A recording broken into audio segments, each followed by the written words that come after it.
자, 다음에 231페이지 밑에 보면 돼요. 밑에 그 그림 봐봐봐. 그 그림 보고 바로 설명할게. 여기는 231페이지. 버스에서 보지 마라 민거나. 바로 봐라. 책 보고 해라. 이거 안 보죠? 안 봐도 몰라. 난 줬어. 난 영상 링크 다 걸어줄 거야. 민건이 확실히 놀았지. 밑에 볼게. 무조건이야. 미분화 세포란 얘기는 밑에 왼쪽에 있는 그림 봐봐봐. 미분화 세포는 아직까지 분화가 아직 안 일어난 세포야. 그 세포에서 핵심 조절 유전자 여기서부터 출발하는 거야. 모든 게 어떤 단백질이 만들어지고 할 때는 모든 것은 핵심 조절 유전자에서 출발한다라는 거. 그렇게 판단하면 돼. 그래서 어찌됐든 유전자니까 RNA 합성하고 그 다음에 전사되고 그래서 번역을 통해 조절 단백질이 만들어졌겠지. 근데 그 조절 단백질이 바로 어떤 기능을 하는 게 아니라 바로 어떤 형태로 뭐 단백질을 뭐 피부를 만든다 이런 게 아니라 그 조절 단백질이 또 다른 조절 유전자를 영약시킨다는 얘기야. 또 다른 조절 유전자를 발현을 시키는 거야. 그러면 그 조절 유전자 A하고 B가 그 조절 단백질에 의해 가지고 또 다른 또 조절 단백질을 또 만들어내는 거야. 근데 그 조절 단백질을 A하고 B가 만들어진 게 또 조절 유전자 C와 D를 발현시켜 가지고 결과적으로는 조절 단백질 C, D, E, F가 만들어진다는 얘기야.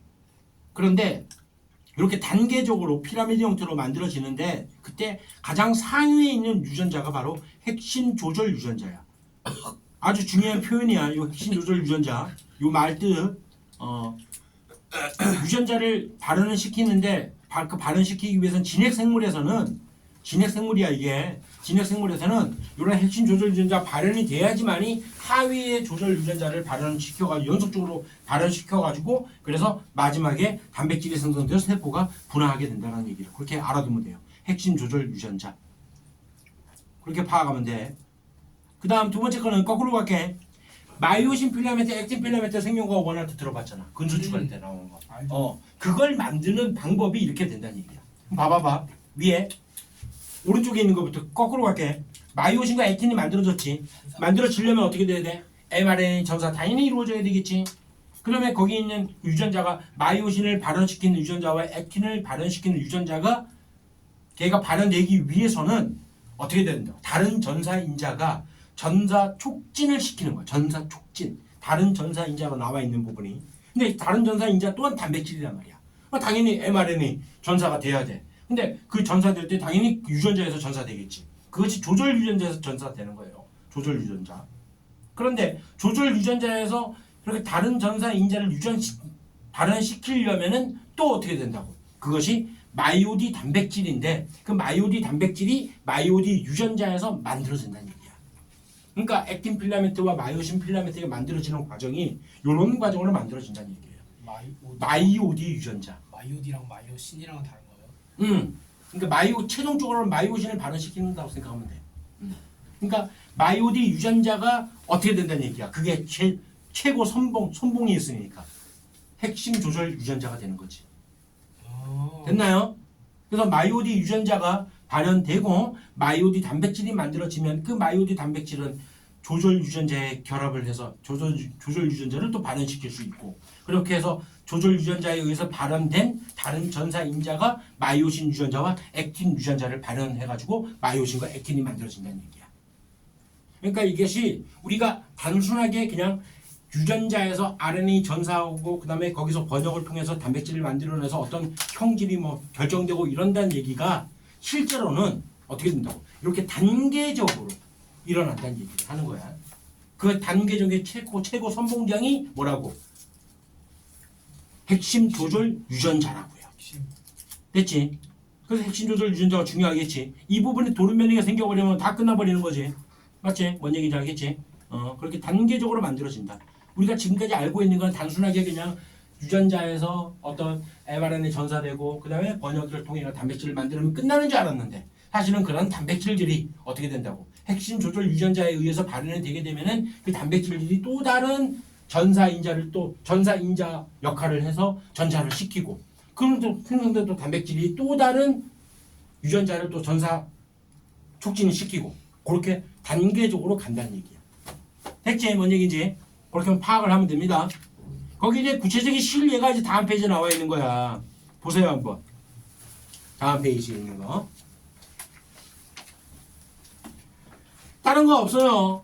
마찬가지야. 핵심 조절 유전자에 의해 가지고 그 유전자에 의해서 머리에서 더듬이가 나오게 하고 가슴에서 다리가 나오게 만들어야 돼. 초파리. 대체 그 핵심 조절 유전자를 그냥 혹수 유전자라는 명칭을 붙였을 뿐이에요. 혹수 유전자. 다른 게 아니야. 핵심 조절 유전자야. 그래서 핵심 조절 유전자, 혹수 유전자가 발현이 되면은 그 발현된 데서 어떻게 된다? 초파리 성체에서 머리 부분에서 더듬이가 나오게 하는 유전자.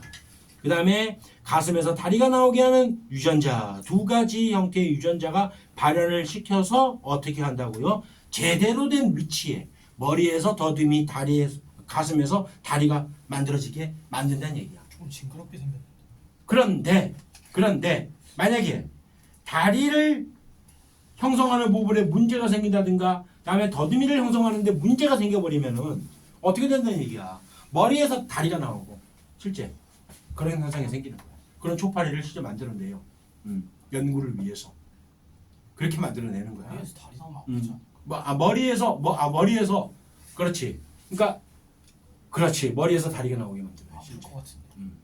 아니 초파리는 아픈 거 모르지. 얘는.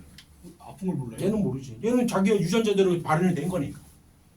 발현이 되긴 됐잖아. 실제로. 아니 사람이 예를 들어 살아가는 데 있어. 원래 그런 거니까. 갑자기 그렇지. 원래 그렇게 되어 있으니까. 원래 얘 입장에서 원래 그렇게 된 거야. 그때 그러네. 그 혹수 유전자라고 하는 것은 일단 핵심 조절 유전자라고요. 근데 그 핵심 조절 유전자에서 혹수 유전자 중에서 안테나를 만드는 그 ANTP가 이제 안테나 만드는 유전자라는 얘기야. 그 유전자에 문제가 생겼다. 라고 하면은 그러면 실제 다리 더듬이가 형성된 머리 부분에서 다리가 만들어지고 그러니까 혹수 유전자 중에서 그 유전자는 아까 얘기했던 것처럼 다리도 만들 수 있고 더듬이도 만들 수 있다고요. 그 유전자가. 아까 얘기했었죠. 사람에게도 어떤 하나의 특정 체세포에 있는 유전체 전체 그 유전자 전체 유전체에는 뭐라고요? 피부도 만들 수 있고 간세포도 만들 수 있고 신경세포도 만들 수 있는 그런 유전자 정보가 다 들어있다고 했잖아. 똑같다는 얘기야. 됐지? 뭔 얘기인지?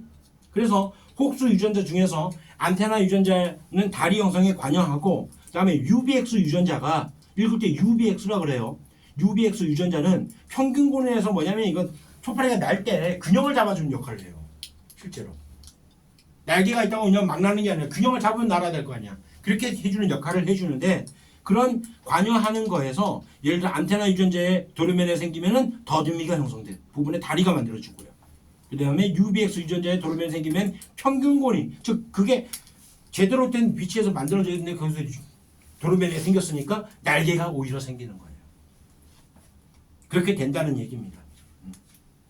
그래서 실제로 쥐 있잖아. 쥐 세포에게 사람의 귀의 모양을 만들게끔 하는 유전자를 등에다가 이식을 시켜줬어. 그걸 발현을 시켰어. 그랬더니 실제 사람의 귀의 모양이 쥐의 등에서 실제 만들어져요. 그렇게 유전자 조작을 해줍니다. 그러한 발현 조절을 통해 가지고 이렇게 한다라는 거를 알아두면 돼요. 혹수 유전자는 뭐라고? 핵심 조절 유전자라고요. 최고 선봉장에 있는 유전자라고. 근데 그 부분에서 다리 형성에 관여하고 그다음에 UBX는 평균군 형성에 관여하는데 도르면에 생기면은 반대로 된다는 얘기를 생각하면 됩니다. 이렇게 파악하세요. 그런 게 있다라는 거. 그리고 이 혹수 유전자는 염소체 한 개에 있습니다. 염소체 한 개에 있는 거야. 여러 개의 염소체에 있는 게 아니에요. 그 혹수 유전자에 의해 가지고 진짜 머리에서 더듬이가 나오고 가슴에서 다리가 형성되게 해주는 게 정상인데 그렇게 안 되게 할 수도 있다라는 거. 그렇게 알아두면 돼요. 혹수 유전자는 뭐라고요? 핵심 조절 유전자라고요. 됐죠? 그렇게 좀 내용을 좀 이해를 하면 됩니다. 그다음에 라고페론, 저땅오페론 관련된 이야기를 좀 해보자요. 문제를 통해 가지고. 어딨나요? 일단 뭐 너무 간단한 문제가 나와가지고 조금 그렇긴 한데 그래도 풀어봅시다. 237페이지 봅시다. 11번 237페이지 11번. 아 이건 뭐야? 이거 공통 다 나왔네 이거는. 생쥐의 유전자와 대장균의 적당 우편으로 순서 없이 나타냈대요. 푸작구 딱 나와 있는 거 보니까 이거는 가가 뭐야? 가가 적당 우편론이죠. 나는 생쥐의 유전자를 되겠네.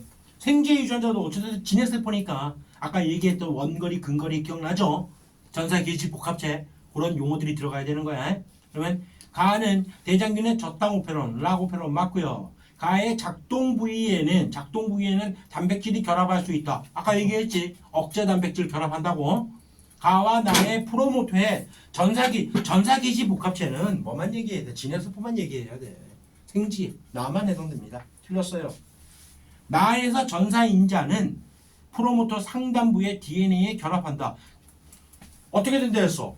굽어서 결합한다고 얘기했잖아. 굽어서. 그러니까 당연히 상단부에 결합할 수밖에 없는 거고요.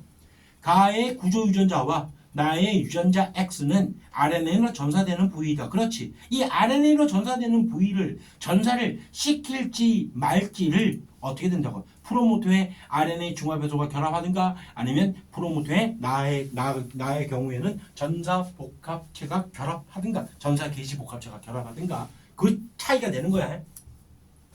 답은 3번입니다. 이렇게 알아두세요. 그 다음에 야 왼쪽에 7번은 보자. 그림이 복잡해 보이는데 다른 거 없다고요. 7번 보면 뭐냐면 가는 원거리 조절 부위고 나는 근거리 조절 부위야. 맞지? 그럼 원거리 조절 부위에서 전사인자 만들어지고 그 다음에 나에서도 근거리 조절 부위에서도 전사인자 만들어지잖아. 그런 전사인자들이 어떻게 된다고요? RNA 중화배소가 같이 함께 전사 게시 복합체를 형성해서 프로모터에 결합하면 게임 끝이라고요. 됐죠? 그 얘기하는 거야. 가와 나의 전사인자가 결합한다. 그래야지 나중에 RNA 중화배소에 결합할 거 아니야. 굽어가지고. 됐죠? 맞는 거예요. 그 다음에 전사인자와 RNA 중화배소가 결합하여 전사기시 복합체를 형성한다. 이거는 기본적인 이야기네요. 됐고요. 그 다음에 전사기시 복합체는 그래 전사 조절 단계에서 형성된다. 그렇지. 전사가 어떻게 되느냐. 될지 말지에 대한 부분에서 전사기시 복합체 형성되고 안 되고 해야 되는 거니까 맞는 거예요. 기본적인 지식이에요. 왼쪽에 5번 봅시다. 포도당이 있으면 포도당 그냥 이용한다고요. 라고페로는 작동 안 해. 하지만 젖당이 있으면 어떻게 된다고? 포도당이 고갈되고 젖당을 이용해야 되니까 젖당 분해 요소가 결합해야 돼. 젖당 분해 요소가 만들어져야 되니까 억제 단백질이 작동 부위에 결합을 못한다라고 얘기했어요. 그걸 다 기억해 줘야 돼요. 그럼 T1 시점은 포도당 이용하는 거야. 다른 거 이용 안 해. 굳이 뭐 포도당 있는데 뭘로 젖당을 이용하겠어. 됐어요. 맞아.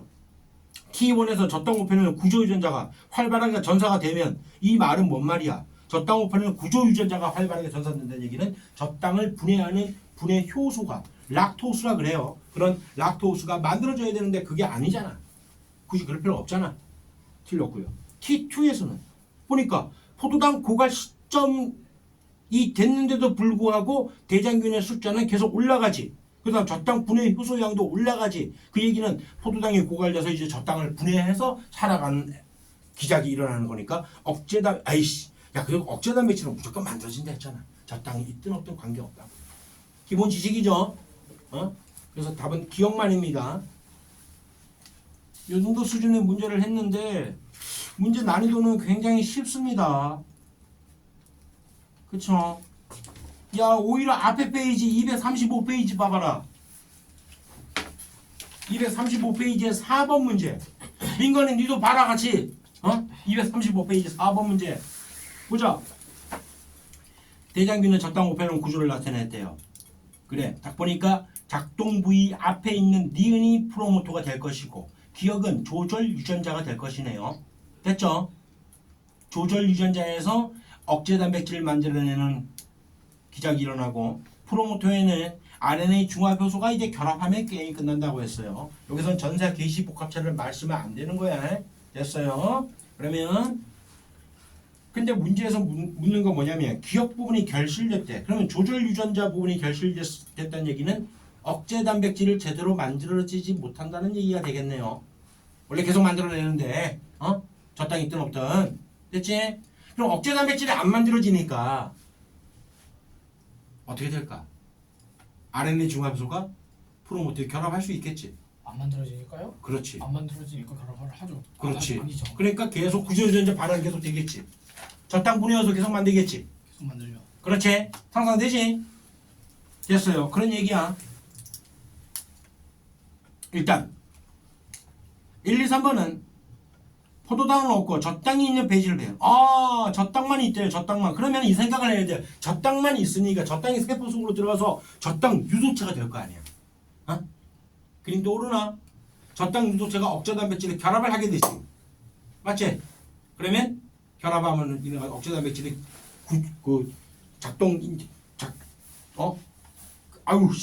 작동 부위에다가 결합을 못하니까 젖당 분해 요소가 계속 만들어지겠지. 됐어요? 아무튼 젖당 5편은 구조유전자가 발현되지 않는다. 뭐야 이거? 구조유전자가 발현이 안 된다는 얘기는 일단 뭘까? 어느 부분에 이상이 있는 경우를 얘기하는 걸까? 응? 프로모터 자체에 뭔가 문제가 생겼기 때문이지. 프로모터의 RNA 중합에서 결합을 해야 되는데, 됐나요? 첫 번째 경우는 대장균 1은 프로모터가 결실된 상황이야.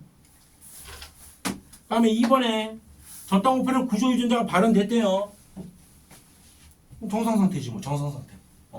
결실이 아무것도 안 된 거. 다음에 억제 단백질 생성하지 않는데요. 조절 유전자가 잘못된 거지. 쉽잖아 이거는. 그러면 1번은 니은이 결실된 대장균이다. 니은이 프로모터니까 맞지? 이해되죠? 다음에 2번은 얘는 정상 상태잖아. 젖당 유도체와 결합한 억제 단백질을 가진다. 무조건이지. 왜? 억제 단백질을 만들어내잖아. 야생형이니까. 아무 문제 없으니까. 만들어내니까 여기는 젖당밖에 없다고요. 그러니까 젖당 유도체와 결합을 하겠지. 됐죠? 그 젖당이 세포 내부로 들어가서 젖당 유도체가 된다고요. 3번은 조절 유전자 결실된 부분이야. 젖당이 없고 포도당이 있는 배지에서 배양해도 젖당 5편의 구조 유전자가 발현된다. 아까 얘기했잖아. 조절 유전자가 결실되면은 무조건 발현된다고 했잖아. 무조건. 왜? 억제 단백질을 못 만드니까. 작동 부위에 결합할 게 없으니까. 됐나요? 기니디가 다 맞아요. 학교에서는 이런 문제 아주 굉장히 좋아하겠네. 내가 보니까. 수능에는 이런 형태는 안 나옵니다. 이렇게 쉬운 건 안 나와요. 자, 이렇게 해서 일단은 유전자 발현까지 다 마쳤어요. 유전자 발현까지. 어느 부분이 가장 어렵나? 여기는 다 어렵습니다. 여기는 왜 어렵게 느껴지냐면 기작은 쉬워.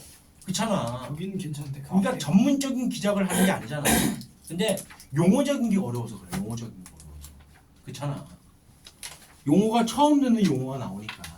오페로닌이 뭐 무슨 유전자를 우리는 DNA 유전자면 유전자 하나만 알고 있는데 생명과학 원 수준에서는 근데 뭐 조절 유전자도 나오고 작동 유전자도 나오고 구조 유전자도 나오고 막 이런 나오니까 그래서 어렵게 느껴지는 거지. 기작 자체는 그냥 쉬운 기작만 얘기하고 있는 겁니다. 지금 현재 보면 뭐 핵심 조절 유전자니 뭐 그런 용어들이 자꾸 나오고 또 영어도 나오고 막 그러니까 헷갈리는 거지. 자, 이제 앞으로 쭉 갑니다.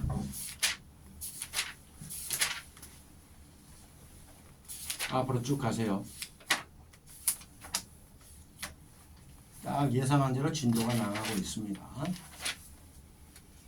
여기까지는 거의 확정입니다. 여러분들이 학교에서 모든 학교가 일단은 수원 지역의 모든 학교는 확정이에요. 그 다음에 또 올해 어떻게 될지 모르기 때문에 어디를 보냐면 106페이지를 보세요. 106페이지. 우리가 일반적으로 알고 있었던 세포호흡이라는 기작과 그다음에 광합성이라는 기작을 자세하게 한번 배워보는 거야. 뭔가 가슴이 뛰지 않냐? 우리는 단순히 세포호흡하면은 그냥 포도당을 분해하는 과정만 배웠잖아. 포도당을 분해할 때 필요한 물질하고 그다음에 포도당을 분해해서 생성되는 물질이 뭔지만 배웠잖아. 포도당 C6, H12, O6 얘를 6개의 산소랑 붙이면 6CO2, 6H2O 형성하고 에너지를 내는데 요 에너지를 일부 저장한다라고만 배웠잖아. 맞지? 이 에너지를 저장한다. 저장하는 장소가 아데노신 트리포스페이트라는 ATP라는 상황이고 나머지 에너지는 전부 다 열 에너지로 빠져나간다. 이렇게만 배우고 말았던 내용을 요거를 좀 더 자세하게 보는 거야. 자, 봅시다. 뭔지. 일단은 요 반응이 일어나기 위해서는 어떤 세포 소기관이 필요하냐? 당연히 미토콘드리아가 필요해.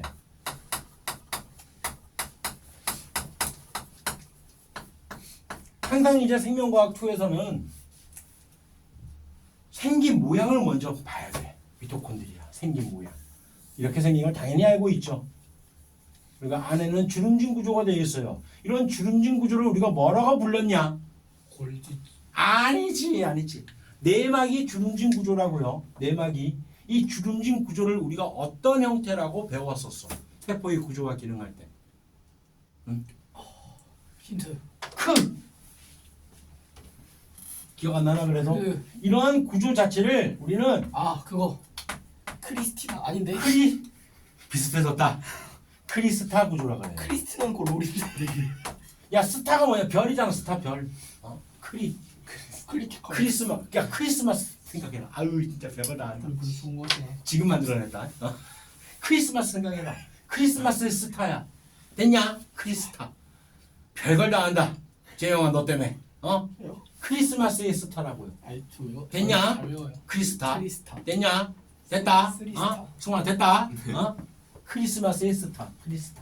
이런 구조라고 말한다고요. 이런 주름진 구조를 우리 자체가. 그러면 요게 어떤 상황이냐면 이 내막 크리스타 구조를 형성하고 있는 내막 구조가 주름을 져 있다는 얘기는 항상 어떠한 기작인지 몰라도 일단은 뭔가 효율적인 기작을 위해서 주름진 구조가 됐다는 얘기예요. 뭔가 무조건 효율적인 구조야. 결론을 미리 먼저 얘기하자면 ATP를 형성하는 게 중요한 거잖아. 맞지? 실제 ATP의 개수는 32ATP란 말이야. 32개 만들어져요. 얘를 만들어내는 게 주요 목적인 게 세포 호흡이란 말이야. 이산화탄소와 물은 하나의 노폐물이잖아. 맞지? 생명과 원할 때 했잖아. 그 노폐물이니까 이산화탄소는 폐로 이동하고 물도 폐로 이동하고 그 다음에 방광으로 콩팥으로 이동하고 맞지? 그렇게 배웠었잖아. 그러니까 얘는 노폐물의 입장이야. 그러니까 결과적으로 중요한 건 열 에너지도 중요한 게 아니야. 사실은 이 열 에너지도 어떻게 보면 손실되는 입장이야. 됐나요? 근데 효율적인 측면을 보잖아. 만약에 효율적인 측면 얼마나 효율적인가 한번 보자고요. 실제로 저기 있는 포도당이 1몰당 한 686kcal 정도의 에너지를 내. 이 정도. 그런데 32ATP 이 ATP를 합성하는 거잖아. 그러면 ATP가 만들어지기 위해서 ADP가 이거는 생명과학 원이잖아. 인산기능을 달라붙여. 그럴 때 필요한 에너지가 얼마야? 7.3. 그래 7.3kcal/몰이란 말이야. 모래 개념 됐고요. 중요하지 않으니까 생명과학 원에서는. 그러면 7.3이 32개 만들어지는 거잖아. 맞지? 그럼 계산 한번 해봐봐 이거. 32 곱하기 7.3 효율이니까 곱하기 100 몇 퍼센트가 나오는지 계산 한번 해보세요. 빨리 한번 해봐봐. 계산기를 하든가 상관없어. 몇 퍼센트 나와? 야, 계산기인데 뭘 넣나? 계산기인데. 계산도 못하네 이제. 그러니까 계산기인데 32구나. 32 곱하기 7.3 나누기 686 곱하기 100 23, 3.6 23, 0, 5, 2, 4, 7, 8, 10 약 34% 나와. 그래 실제 약 34% 나와. 34%라고 나면 293. 조이씨 내가 계산해야 되냐. 계산기도 못 두들기네. 와 큰일 났다. 나는 정상적인 학생들을 가르치는 건 맞죠? 34%는 나와? 정상적인 예비 고3 제대로 한 거 같잖아. 맞죠? 386 나누기 이 정도로 에너지가 효율성이 좋단 말이야. 좋은 거야 이거. 일반적인 열기관이 15% 20%밖에 안 돼. 우리 인체에서는 이렇게 에너지를 저장한다고요. 이거 생명과학 원할 때도 하지 않았었냐 우리 예전에. 그때는 아마 이 ATP를 개수를 좀 늘렸을 거야. 그래서 약 40% 정도 나왔어요 실제. 그러네. 근데 실제로 나온 거지. 86 나누기겠어. 됐지? 그러면 이 크리스탈린 내막의 구조, 이 내막도 굉장히 중요한 거예요. 그러니까 당연히 여기에서 이 많은 ATP가 다량의 ATP가 형성되는 거거든. 그 다음에 또 중요한 부분은 어디냐면 이 부분이야. 미토콘드리아 내부, 내막 안쪽에 있는 부분이 이 부분. 이 부분이 또 굉장히 중요하다고요. 두 군데서 중요한 게 일어나는 거야. 중요한 기작이 일어나는 거야. 내막. 그 다음에 안쪽 내부를 우리가 뭐라 부르냐면 기질이라고 불러요. 기질. 내부 기질. 기질이라는 거 효소할 때 들어봤었잖아. 효소할 때. 그렇지? 자, 이제 갑니다. 자, 이해를 위해서 유치원 학생도 잘 이해될 수 있게끔 설명할게요. 먼저. 미토콘드리아는 한마디로 일종의 난로입니다. 난로의 구조가 이렇게 되어 있는 거야. 그러면 난로 속으로 포도당이 들어와야 되는 거야. 맞지? 포도당은 장작이라고 생각해. 장작. 그래서 세포 속으로 들어오게 결정짓는 것은 어떤 호르몬에 의해 결정돼? 다시. 세포 내부로 포도당이 유입되는 과정에 관여하는 호르몬은 어떤 호르몬이야? 아우 씨. TSH. 이건 너무 중요하잖아. 아 잠깐만 뭐더라? 뭐야? 인슐린이지. 뭐가 어렵나요? 생명과학 원할 때 했잖니. 혈당된다. 생원 내용이야 이거. 다시 해야 되나요? 생명원을? 그러면은 만약 시간이 도저히 안 맞으면은 2학년 내신 대비 수업할 때 들어와. 어차피 다 처음부터 꼼꼼하게 다 하는 거니까. 잘하면 만약 내가 닦일까봐. 그렇게 할 수밖에 없다. 방법이 걔네한테 없다. 닦이면 좀 마음 아프지 그래. 않냐? 그러니까 닦일 게 없지 뭐 닦여. 걔네는 한 번밖에 더 배우냐. 문제 푸는데 걔네 맞추고 전 틀려. 너무 쪽팔릴 것 같아. 그래 그런 경험도 한번 해보고 내가 2학년이라 거짓말 할게. 그러면 되잖아. 도저히 시간이 안 맞으면 그렇게 해. 방법 없다. 만약에 청반이 안 되면은 청반이 안 되면 생명 현상 특성부터 차곡차곡 생명과학의 탐구. 근데 앞부분은 사실 좀 빨리 나갈 거야. 어디에서 시간을 많이 지체할 거면 신경 전도 기작에서 시간을 많이 지체할 거야. 거기서 제일 알겠지? 그럴 거니까 막장에 거기서 어려운 거 많이 풀고 할 거니까 선택은 여러분들 하세요. 아무튼 야씨 포도당이 내부로 들어오려면 인슐린이 세포 수용체에 결합을 해야지만 들어올 수 있잖아. 그래서 인슐린이 혈당량을 낮춰주는 역할을 한다는 거잖아. 그 다음에 인슐린이 또 작용하는 게 간에서 포도당을 글리코젠으로 합성하는 거야. 동화작용. 됐냐? 연결을 시켜. 연결을. 그렇게 해서 들어온단 말이야. 그런데 이 포도당이 장작인데 장작이 너무 커. 미토콘드리아 내부로 들어가기는 아직까지 너무 커. 그래서 요 장작을 포도당을 한 번 더 분해를 해줘야 돼. 알겠지? 한 번 더 잘라줘야 돼. 난로에 들어갈 수 있는 크기로 잘라준다는 얘기야. 쉽게 얘기해서. 그렇게 해서 난로에 들어간단 말이야. 어디까지 들어갔냐면 내부까지 들어가. 내부 기질까지 들어갑니다. 그렇게 해서 살짝쿵 끄슬려 주는 거야. 장작이라고 하는 것이 처음부터 바로 막 불을 활발 타냐? 넣자마자? 그거 아니잖아. 어떻게 해야 돼? 에너지를 가해주고 뭔가 좀 불을 붙일 수 있는 그런 조건이 돼야지 불 붙잖아. 똑같아. 살짝 끄슬러 줍니다. 그러면서 여기에 기질에서 아주 복잡한 사실 반응이 일어나. 그리고 나서 이 내막에서 제대로 ATP를 합성하게 해주는 거야. 그 ATP를 합성한다는 의미는 ADP가 원래 존재하는 상황에서 인상기를 붙여준다는 얘기야. 그렇지? 이렇게 해서 에너지를 합성한다고요. 에너지를 저장한다고요. 자, 다시 갈게요. 그러면 난로로 들어가기 전에 한번 잘라준다고 했어요. 첫 번째 이런 과정을 당을 분해한다라고 해서 해당 과정이라고 불러요. 안 어렵잖아 이거 뭐 어렵나? 됐지? 당을 분해한다고요. 책 보지 말고 아직은 책 보면 머리 막 복잡해지니까 쉬운 설명을 먼저 듣고 이제 책을 보면서 하나하나 가는 거야. 당을 분해하는 과정이 먼저 필요하다고요. 내막과 외막을 완전히 통과해서 내부 기질까지 들어가야 되니까. 여기에 진정한 이제 난로가 이제 제대로 작동할 수 있는 그런 부위라고 생각하면 돼. 그 다음에 이 기질로 들어가게 되면은 이 기질에서는 두 번째 제일 처음으로 만들어지는 물질 이름을 딴 거야. 너네 이거 들어봤지? COOH. 이거 뭐라 불러? 카복실기. 카복식이라 부르지. 요게 세 개가 있어. 그럼 뭐라 이름 붙일래? 다 1, 2, 3. 모노, 디, 트리. 테트라, 펜타, 헥사. 다 알고 있죠? 네. 모노, 디, 트리. 그래? 뭐 그래 그런다. 아이 참. 메터 그래 요게 세 개가 있다고. 세 개. 세 개가 있는 물질이 처음으로 만들어져. 메타 에터. 그거 말고 메타에타 프로파프타 이거 말고. 그거 아니에요? 그건 작용기가 결합했을 때 그때 그거 화학에서 배우잖아 왜? 나 그거 매 프로브 이렇게 해서 외웠거든.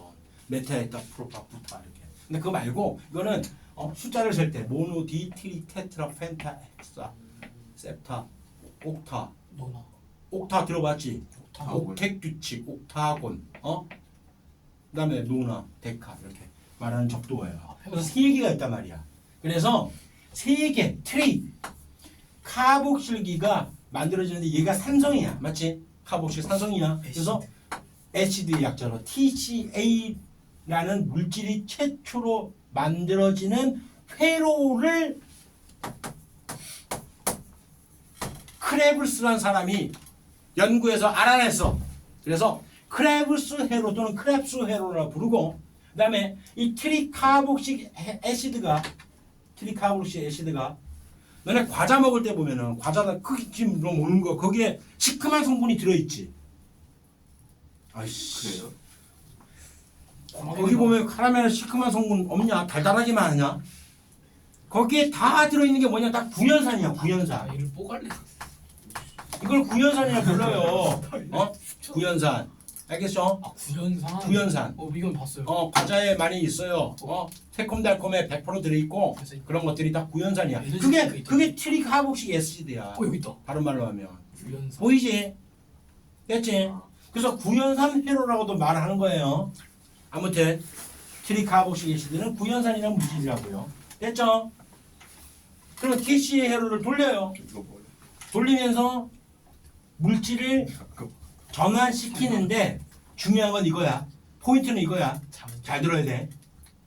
야, 당을 분해하면은 탄소가 몇 개짜리가 되냐? 일단 못한다. 봐봐. 아니 당을 절반으로 분해했다고요. 탄소가 몇 개짜리 되냐? 되게 3개 되잖아. 이거 어려워. 6개짜리가 3개 된다는데 쉽잖아. 맞지? 근데 3개짜리가 만약에 탄소가 2개짜리가 됐어. 그러면 탄소가 떨어졌다는 얘기잖아. 그때는 반드시 이산화탄소 발생. 안 어렵잖아. 아니 탄소가 3개짜리인데 탄소가 2개짜리 됐다. 그럼 무조건 이산화탄소 발생이라고요. 탄소 한 개 떼내는 거라고요. 산소가. 오케이? 그래서 이산화탄소 발생되는 거야. 그것 때문에. 다른 게 아니라. 이게 어려우면 안 돼요. 쉽잖아. 그 다음에 탄소 2개짜리가 이제 탄소 6개짜리 물질이 되거든. 잘 봐봐. 야, 탄소 2개짜리가 탄소 6개짜리 물질이 되려면은 탄소 몇 개짜리가 결합해야 돼. 4개. 당연히 4개짜리가 결합해야 되겠지. 메테인. 당연한 거 아니냐? 그 다음에 6개가 만약에 탄소 5개가 됐어. 그럼 뭐야? 그럼 이산화탄소 발생된다고요. 그 다음에 5개짜리가 4개짜리 물질이 또 돼야 돼. 그럼 또 어떻게 돼? 또 이산화탄소 발생된다고요. 쉽잖아. 이거는. 이게 가장 중요합니다. 이러면서 이 4개짜리 물질이 계속 관여를 하는 거예요. 관여하는 거예요. 결과적으로는 회로를 도는 거죠. 이 얘기를 자세히 할 거야. 일단은 TCA 회로에서는 탄소의 개수가 중요하구나. 자, 두 번째는 수소의 개수를 또 보면 돼요. 수소의 개수. 야, 예를 들어 가지고 해당 과정이 어떤 과정인지 구체적인 화학적인 구조는 몰라도 생각을 한번 해보자고. 봐봐봐. 떨어졌어. 얘 절반 나눈다 했잖아. 절반 나누면 원래 어떻게 돼야 돼? C, 3, H, 6에 O, 3 이렇게 돼야 되잖아. 그런데 C 물질이 만약에 예를 들어서 이렇게 돼 있어. 그럼 뭔 얘기야? 수소 2개 떨어졌다는 얘기지. 물이 2개 만들어져. 안 그래? 물 2개 만들진 않아요. 아직은 아니야. 수소 2개가 떨어지게 하는 어떤 물질이 있었기 때문에 이렇게 된 거 아니야. 그 수소 2개를 떨어뜨리는 물질이 아까 우리 저번 시간 앞에서 잠깐 봤어. NADH. NAD.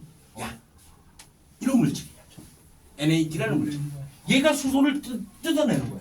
뜯어내서 NADH가 되는 거야. 알겠지? 원리가 이거예요. 원리를 먼저 알아두자고요. 처음부터 딱 들어가면은 하나도 머릿속에 안 남는다. 다시 갑니다. 다시 가요. 처음부터 포도당이 세포 내부로 들어온다고요. 그러면 어떻게 잘라야 된다고요. 들어가기 위해서는. 그래서 해당 과정이 필요한데 해당 과정을 통해서 만들어진 물질이 C3H4O3라고 불러요. 그러면은 여기서는 탄소의 개수는 변함이 없네요. 그리고 또 구체적으로 말하자면 이게 두 분자가 만들어지는 거니까 앞에 1하고 써주면 되겠지. 하지만 수소의 개수는 분명히 변화가 생겼어. 수소를 떼내는 게 NAD라는 물질이라고. 니코틴 아마이드 아데닌 디뉴클레오타이드라는 물질이에요. 몰라도 돼. 영어 약자는 그냥 나드 이렇게 알아두세요. 나드 흐흐흐가 된다고요. 그러면 수소를 떼냈기 때문에 이렇게 분자 개수가 안 맞는다. 수소의 개수가 안 맞는다고요. 됐죠? 그리고 이제 요 물질이 내부 기질로 들어가면은 TC 회로를 돈다고요. 회로를 돌아서 처음에 탄소가 3개짜리 물질이었는데 탄소 2개짜리가 됩니다. 요것이 탄소 4개짜리랑 결합을 해서 탄소가 6개가 돼요. 그 다음에 또 5개가 돼요. 이산화탄소, 당연히 이산화탄소 빠져나오겠지. 그 다음에 또 4개짜리가 돼요. 그 다음에 또 4개짜리가 돼가지고 4개짜리가 결국에는 계속 공급되는 거야. 이렇게 회로를 돈다고요. 물론 요 회로는 어떻게 알아냈을까? 당연히 방사성 동위원소의 자기 방사법 그걸로 이용한 거지. 쌤, 뭐? D도 원소예요. 뭐가? NADH 할 때. NADH 할 때? 아 그렇게 생각하지 말고 NAD라는 하나의 물질이라고 생각하면 돼. 원래 조효소잖아. 조효소. NAD. 수소를 떼내는 조효소야. 따로따로가 아니라. 같이 얘가 원래 이렇게 되어 있다가 수소가 달라붙어서 이렇게 되는 거야. 또 떨어지면 또 이렇게 되겠지. 계속 재활용 되겠지. 그렇지? 또 여기서 수소가 달라붙으면 또 이렇게 되고. 그 수소 달라붙는 것은 포도당이 이 물질이 될 때. 자, 요 물질 이름을 우리가 뭐라 부르냐면 피루부산이라고 불러요. 피루부산. 산이라는 얘기는 산성의 성질을 띠고 있다는 얘기지. 피루부산. 요거 자꾸 하다 보면 막 나중에 별게 다 나와. 뭐 피부루, 뭐 피부르산, 피로부산 막 별게 다 나오는데 피루부산이라고요. 피루부산. 피루로 시작한다. 이거 어떻게 할까 이거? 이거 없어 이거는. 이거 만들려는 이거 없어요. 그냥 반복해야 돼. 피루부산. C3H4O3를 피루부산이라고 부른다고요. 피루부산. 자꾸 반복해야 돼. 어쩔 수 없어. 아무튼 그렇게 해서 만들어진 이 피루부산이 탄소 2개짜리 물질로 되면서 그러면서 탄소 4개짜리랑 결합해서 6개가 되면 5개짜리 되고 다음에 또 4개짜리 되고. 그럼 요 과정 속에서 이산화탄소가 발생되지는 않겠네요. 요 과정 속에서. 맞지? 탄소의 개수가 변할 때만 이산화탄소가 발생된다고요. 됐죠? 그렇게 해서 만들어진 물질 중에서 물론 이 과정 자세히 할 거야. ATP가 만들어져요. 오케이, 그럼 됐네. 여기서도 만들어집니다. 해당 과정을 통해서 ATP가 만들어집니다. 아주 조금 만들어져요. 조금. 대부분의 ATP는 세 번째 내막이 중요하댔잖아. 내막. 크리스탈 구조로 주름진 구조를 가지고 있는 내막이 굉장히 중요하대 있지. 여기서 어떤 현상이 생기냐면 산화적 인산화라는 과정을 통해 가지고 전자 전달계를 하면서 전자가 에너지를 막 갖고 있다가 전달을 하면서 에너지를 ATP를 형성할 때 에너지를 공급하는 그런 형태의 전자가 전달하는 요 현상을 통해 가지고 ATP가 다량 만들어집니다. 다량 합성이 되는 거예요. 이렇게 세 가지. 그냥 책에서 있는 그대로 그냥 얘기할게요. 그냥 산화적 인산화라고 그냥 편안하게 갔어요. 산화적 인산화로 갑시다. 무슨 얘기냐면 전자의 얻음과 이름을 생각했을 때 산화라는 건 전자를 잃는 거야, 얻는 거야. 그건 알아야지. 전자를 중학교 수준이에요. 잠깐만, 산화요? 산화. 전자 잃는 거죠. 전자를 잃어야지. 전자를 잃으면서 ATP를 만든다라는 거야. ATP를 합성한다라는 게 산화적 인산화라는 뜻이야. 됐죠? 일단은 됐다. 자, 그러면은 한 페이지를 넘기세요. 복잡해 보이잖아. 복잡해 보이잖아. 그런데 제 거기 그거부터 해당 과정의 경로부터 보세요. 먼저 이해를 먼저 합시다. 일단 포도당을 ATP를 이용해서 인산기를 붙입니다. 왜? 모든 게 그래. 아니 생각을 한번 해보자. 야, 너네가 화가 나야 돼 지금.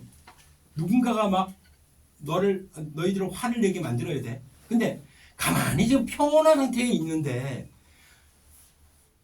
그냥 생뚱맞게 화를 내게 할 수 있냐? 야, 화내봐 한다고 화낼 수 있냐 니네가?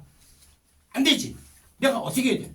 이런 병신 같은 것들 이것도 모르고 아니 니네 그래서 인생 핫바리 인생아 얘 대학도 가겠냐 이러면서 계속 약 올려야 되겠지. 진짜 못 갈 것 맞지? 계속 니는 진짜 못 가 이러면서 막 슬슬 어떻게 해야 돼? 흥분을 시켜야 되겠지.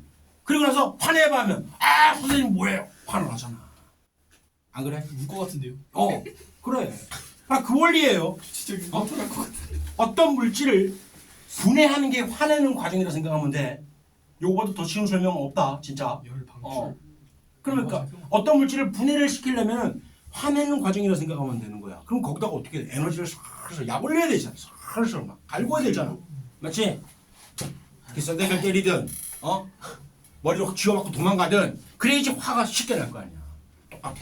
분해하는 과정에서 마찬가지 에너지가 필요합니다. 그래서 인산기 2개를 붙여주는 거예요. 포도당에다가. 포도당이나 과당이나 똑같은 화학식입니다. 과당. 구조가 달라서 과당이라 부르는 거야. 과당. 과당. 그럴 때 얘가 포도당에다가 에너지를 살짝 가해서 분해하기 쉽게 만들어주는 거야. 한마디로. 그게 첫 번째 과정이란 얘기예요.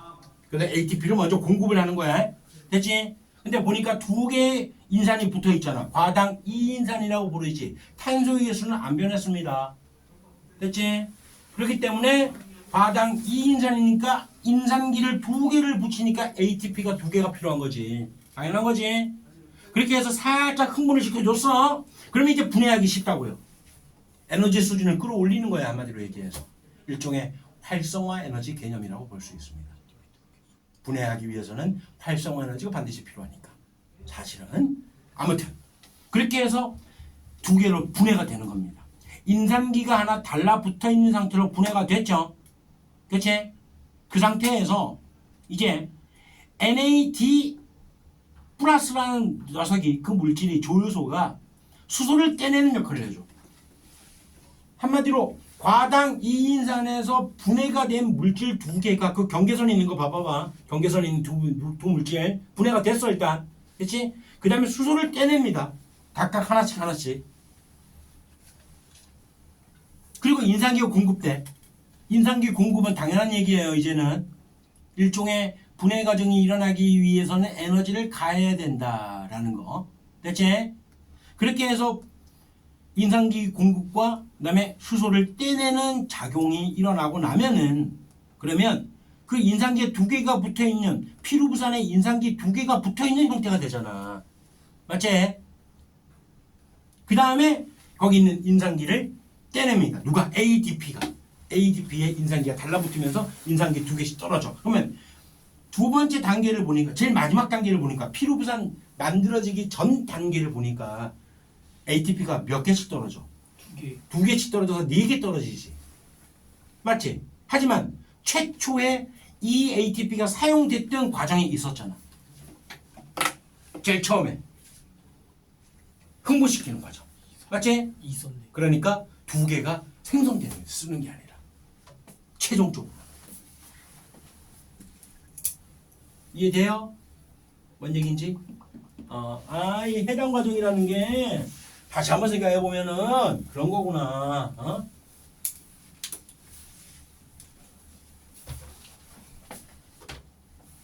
포도당이 있는데 그림하고 똑같이 가자. 원래는 이렇게 안 생겼잖아. 원래는 이렇게 생겼잖아. 포도당이 이렇게 생겼잖아. 원래는 OH에 OH 달라붙고 H. 이거 포도당 알파 포도당입니다. 실제로. OH가 이렇게 있을 때. 그다음에 이렇게 있는 포도당이 있고 이렇게 있는 또 포도당이 있어. 이건 베타 포도당이야. 아무튼 그러든가 말든가 떠나서 이 포도당에다가 탄소가 6개짜리 포도당에다가 어떻게 한다고요? 처음에 인산기를 일단은 붙여준다고요. 흥분을 시켜준다고요. 그리고 나서 얘가 반이 잘라지면은 아직은 피루부산이 아니야. 이 물질을 어떻게 한다고요? 여기서 수소를 떼내고, 수소를 떼낸다는 얘기는 탈수소 요소에 의해 가지고 NAD가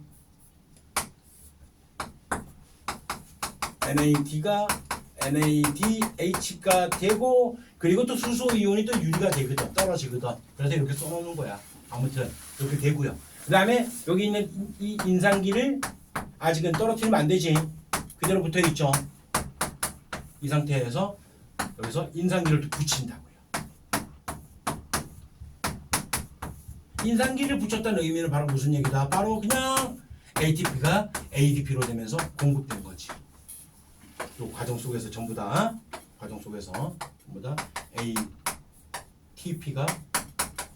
ATP로 되면서 인산기를 공급해줬다. 그런 다음에 인산기가 떨어져 나간다고요. 그래서 진정한 피루부산 두 분자가 형성이 된다고요. 인산기가 떨어져 나간다는 얘기가 결과적으로 ATP를 형성하는 거지. 각각의 한 개씩, 두 개씩, 총 4개. 여기 있잖아, 요거 과정에서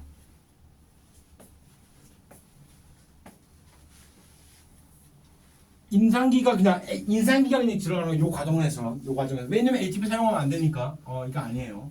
인산기가 단순히 그냥 공급되는 겁니다. 떨어진 인산기들이 세포 속에는 많이 있으니까 요 인산기가 결과적으로는 2개가 공급이 되고, 그리고 공급된 상태에서 여기서 공급시키고 그다음 떨어뜨린다고요. 그러니까 무슨 얘기냐면 이런 얘기야. 생각했을 때 단순히 처음과 끝을 본다면 그냥 공급하고 포도당에서 공급을 하고 그다음에 자르고 떼면 끝나는 건데, 근데 그때 이런 과정을 겪는다는 얘기는, 인산기를 공급한다는 얘기는 어떤 물질 전환 과정 속에서 인산기의 역할이 그만큼 크다는 얘기야. 예를 들어서 우리 저번에 앞에서 했던 거 있잖아. 능동수송할 때 인산기가 결합하면서 단백질의 구조 모양이 바뀌어서 나트륨 펌프, 나트륨 수송하고, 또 인산기가 떨어지면서 또 단백질 모양 바뀌어서 칼륨 안쪽으로 또 공급했잖아. 수송했잖아. 그러니까 인산기의 공급이라는 얘기는 결과적으로 공급과 떨어짐이라는 얘기는 결과적으로 어떤 이 화학적인 구조를 바꾸기 굉장히 쉽기 때문에 인산기의 공급이 되는 거예요. 그렇게 이해를 해놓으면 돼. 그래서 제일 최초에 있는 포도당이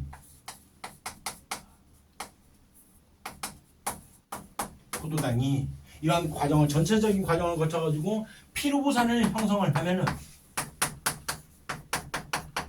결과적으로는 2개의 ATP가 사용이 되고 4개의 ATP가 형성되니까 최종적으로는 해당 과정을 통해서는 EATP가 형성되고요. 그럼 수소적인 측면을 본다면은 결과적으로는 원래는 6개가 되어야 되는데 2개를 떼내는 거잖아. 그렇지? 2개를 떼내는 거니까 두 분자의 NADH, 그리고 NADH를 적으면은 항상 이렇게 수소 이온도 같이 한번 따라가세요. 요거는 그렇게 중요하진 않아요. 하지만 요게 중요합니다. 이렇게 된다라는 거, 최종적으로는 이렇게 된다라는 거 이렇게 파악하면 돼요. 요 중간 단계도 물론 알긴 알아야 되는데 그거보다는 해당 과정이 일어나는 위치 첫 번째 미토콘드리아 안쪽 아직 안 들어갔어, 못 들어갔어. 들어가기 위해서 이런 과정을 겪는 거였어. 해당 과정은 세포질에서 일어납니다. 그리고 EATP가 형성되고 그다음에 이 NADH까지 형성된다. 그리고 만들어진 물질은 피루부산이다. 이렇게 알아두세요. 됐죠? 요 자세한 과정까지는 몰라도 괜찮은데 그냥 이해를 위해서 이렇게 된다라는 거예요.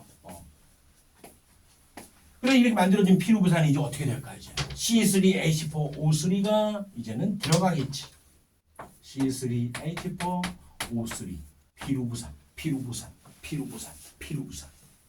외워놔야 되는 거니까 다음 페이지로 넘기세요. 제일 밑에 회로를 보면 돼요. 회로 보고 있나? 110페이지 회로. 제일 처음 꼭대기부터 봅시다. 만들어진 피루부산이야. 이제 그 피루부산이 들어갑니다. 어디까지? 미토콘드리아 내부 기질까지 들어가. 내부 기질까지 들어갔어. 그리고 나서 그 물질이 지금 거기 보면 이상한 물질, 아세틸코이라고 이런 물질이 있잖아.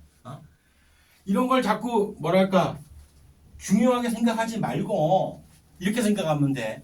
일종의 물질이 전환하는 과정 속에서 어떤 아까 얘기했죠. 환하게 해야 돼. 또 마찬가지로 환하게 해야 돼. 미토콘드리아 내부 기질에서는 좀 그 환하는 정도가 좀 달라야 돼. 거기에 관여해서 거기에서 약간 좀 흥분을 시키기 위해서 일종의 한 가지 물질을 생각하면 돼. 그게 코A라는 조효소의 물질이에요. 코엔자임이라는 효소. 요 물질이 그렇게 만들어주는 거야. 에너지를 좀 더 업그레이드를 시켜주는 겁니다. 한마디로 얘기해서. 근데 그 물질이 결합하면 아세틸코이가 결합하면 탄소 3개짜리 피루부산이 탄소 2개짜리가 되는 거야. 그게 중요한 거야. 그럼 거기 이산화탄소 동그라미 쳐놓으세요. 이산화탄소 동그라미 됐나? 첫 번째 이산화탄소 떨어지는 거. 그럴 때 부수적으로 물론 NADH가 또 형성이 되지. 그러면 그 얘기는 뭐야? 그 피루부산에 있는 수소를 아세틸코에이가 될 때 수소가 떨어져 나간다는 얘기야. 대체 나드 흐흐 그냥 그렇게만 생각하세요. 먼저 1단계 먼저 볼게. 그럼 탄소 2개짜리 됐다 일단. 근데 탄소 2개짜리가 옥산, 아세트산, 탄소 4개짜리랑 결합을 해서 시트르산이 돼요. 시트르산이 TCA라는 물질이야. 그래서 이거를 시트르산 회로라고도 하고 시트르산이 구연산이고 구연산 회로라고도 하고 이걸 만든 사람이 이걸 발견한 사람이 크레부스라서 크레부스 회로라고 한다고요. 아무튼 최초로 만들어진 시트르산이 TCA라는 물질입니다. 됐죠? 그 처음으로 만들어지는 이 물질의 이름을 따는 거야. 항상 회로는. 그래서 시트르산이 탄소 몇 개짜리 됐어? 2개에서 4개 합쳐졌으니까 6개짜리가 됐지. 그리고 밑에 5탄소 화합물인데 거기다 적어만 놓으세요. 5탄소 화합물에 오른쪽에 있는 거. 시트르산 화살표 밑에 있는 5탄소 화합물 있지. 알파 케토 글루타르산. 적어만 놓으세요. 내가 그거대로 외워서 그래. 알파 케토 글루타르산. 여기 시트르산 있잖아. 여기 밑에 화살표 5탄소 화합물이 되어 있는 부분에다가 알파 케토 글루타르산. 요즘엔 요 용어에 대한 비중은 좀 많이 낮아졌어. 그냥 탄소가 몇 개짜리인지만 알면 돼. 5개짜리다라는 것만 알면 돼. 시트르산은 탄소가 6개짜리다라는 것만 알면 돼. 사실은. 하지만 저거만 놓고 알파 케토 글루타르산이라고 해. 그 다음에 사탄소 화합물이 나오지. 사탄소 화합물에다가 탄소 4개짜리 물질 거기다가 숙신산이라고 적어놓으세요. 숙신산 또는 석신산 다양하게 얘기해요. 그 다음에 사탄소 화합물이 또 나오죠. 숙신산 다음에 있는 거 사탄소 물질. 말산이라 적어놓으세요. 말산. 아 여기 푸마르산이 빠졌어. 사이에 있었는데 그 있어야지 좀 재밌게 할 수 있는데. 탄소 4개짜리입니다. 안 변해요. 그 다음에 이 탄소 4개짜리가 이제 옥살 아세트산이 된다고요. 여러분들이 이 이름을 외우는 게 중요한 게 아니라 뭐라고? 탄소 개수에 초점을 맞추고 그 다음에 수소가 언제 떨어지고 그 다음에 ATP가 언제 형성이 되는지를 알아두라고요. 얘가 시트르산이 될 거야. 그러려면 당연히 탄소 2개짜리 물질이 있어야 돼. 탄소 2개짜리 물질이 아세틸코에이였죠. 아세틸코에이.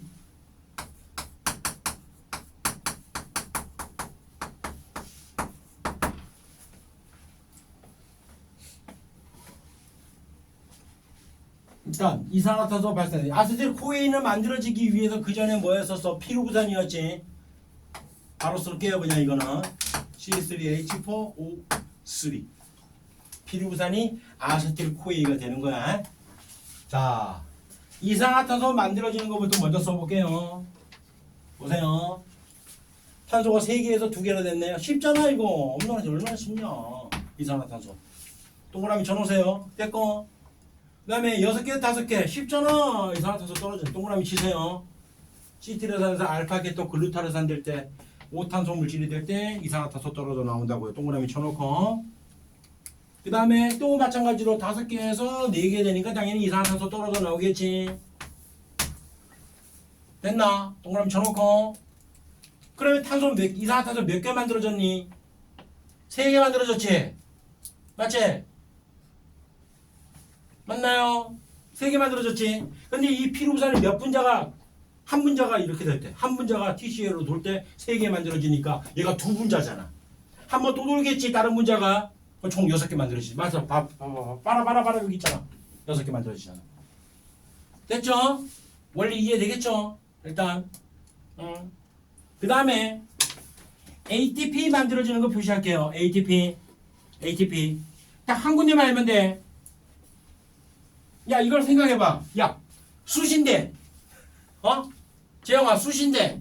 숙신산. 수신다고요. 네. 쑤실 때 힘 들어가겠지? 그치? 쑤실 때 ATP. 오케이, 끝. 쑤실 때 ATP. 그 생각만 하세요. 쑤실 때 ATP. 아, 그렇구나. 그래. 알을 낳아서 쑤시는 거야. 알 낳고 쑤신다고요. 알파게토 글루타르산에서 숙신산 될 때 알 낳고 쑤신다. 아니면 이렇게 해도 돼. 5탄소에서 4탄소 될 때 ATP 만들어진다. 이렇게 외워도 돼요. 다음에 수소 떨어지는 거 볼게요. 제일 처음에 피루부산에서 아세틸코에이 될 때 NADH가 형성되지. 그냥 NADH라고만 적을게. 이때 피루부산 아세틸코에이 될 때 NADH 수소의 개수가 달라지는 거야. NADH 플러스 H 플러스로 적어야 되지만 이렇게만 적어 놓을게요. 하나 따로 표시 다 돼 있네. 그래도 다행히. 다음에 시트르산에서 알파케토 글루타르산 될 때 C 나가 쑤시는 거야. 나가 NADH 나가 쑤신다. C 나가 알랐습니다. 나가 알라요. C 나가 알랐는다. 됐고. 다음에 알낳고 쑤신다고요. 똑같아요. 알낳고 쑤실 때 마찬가지 탄소유 개수가 이렇게 변할 때 보니까 꼭 NADH가 형성이 되네.